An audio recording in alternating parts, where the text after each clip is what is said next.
Okay, so in this video, what I want to show you is the thing that kind of says show values as, and also kind of summarize values by, how you can get a little bit more out of your data. So I'm going to start again with another pivot table, okay, summarize a pivot table. And let's say what I want to do is I just basically want to get kind of a breakdown of the product line kind of across the dates, kind of, let's say, even maybe just to get the average. We'll start with that first. So click OK. Okay. So I drag my product line down into my rows. I drag my total into my values. And let's say then I'm just going to drag the date down here as well. So the first thing I can do is I always just like to format my numbers. So value field settings, number format, currency, okay, okay. Now what I could do is that the default is going to be sum. So right click, summarize values by, and generally the default is sum. And the main ones are going to be used are up here at the top, sum, count, average, max, min. Okay, and as I often say, I haven't yet found a use for product, which is always kind of interesting.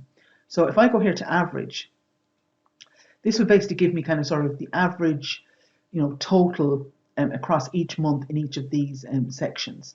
Okay? So, and then if I want to revert to it, right click, summarize values by sum. It will tend to default to sum. If you're entering numbers and they kind of show up as count, that's usually because you have a blank entry somewhere. So as I always like to say, it's a bit like the princess and the pea. If it finds a blank one somewhere, it just says not having it, I'm just changing it to count. So just to be aware of that. So again, that's just right click, summarize values by, and change it accordingly. The second one I want to show you then is show values as. And I'm just going to drag total down again onto my values. And I'm just going to click up here and I'm just going to call this percentage analysis. All right, and you see here when I change it here, it changes all the other ones. And then I just do a right click, show values as. Now I'm going to just start with the percentage of grand total. Okay, so you can see there, just basically it takes each of these totals here and shows it as a percentage of the overall total of the 322. So for example, 18,000 as a percentage of the 322 is roughly 5.83%. Okay. Now the second thing I can do then, right click, for example, I can go percentage of column total. All right, and you can see there in that case what it does is that it takes each column and shows each one of these as a percentage of the total, which again is kind of really useful. A couple of other little options we have here as well. If I do right click and show values as, I like to maybe just show this one as well, which is difference from. So if I click on difference from, and let's say I'm going to choose my difference, let's say by months. I want to choose the change from one month to the next. Leave the base item on previous, and then I click OK. So you can see, for example, here, the total in January was 18,000, and this is in February, and this is the change. Okay. And then I can also do, and there's none here because there's no previous month to it. So if I do a right click, show values as, and if I do percentage difference from, and I do the same thing again, just choose my months, because months is what is broken down by here, previous, right? You can see there. Now, if it comes up like here, where you kind of get a null value, what you can do is that if I go up here to options, and then I go to options, there's a thing here that says for error values show 0. So I just put in 0 there, so it kind of tidies it up a little bit, and then click OK. And there's also option that says for empty cells show 0 as well. So put 0, 2, and then click OK. All right, and that kind of can maybe just help a little bit.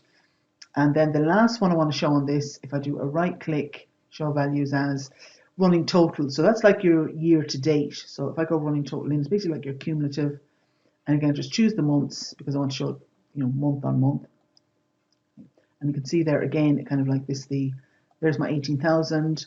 If I add 17,000, I get that. And I just need to format my numbers again, value field settings, number format, click currency, OK, and OK. Now, the one last piece I just want to show you on this as well is you can also do conditional formatting, which I often kind of do conditional formatting as kind of like the last piece in the pivot tables. So if I go up here to home, conditional formatting, it says choose data bars, choose this one, and then if I choose on that little drop down beside it, all cells showing. So let me just go try again, all cells showing. Yes, I want that one. Oh, great stuff, didn't work. Let me try it again. So conditional formatting, clear rules from this pivot table. And let me try it again. I might try a different one, color scales, choose this one. And then click here, all cells showing. All right.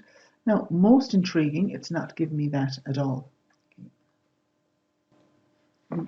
Now, I'm not sure why that is, but just, you try it when you're doing it and hopefully it will actually work with your own data.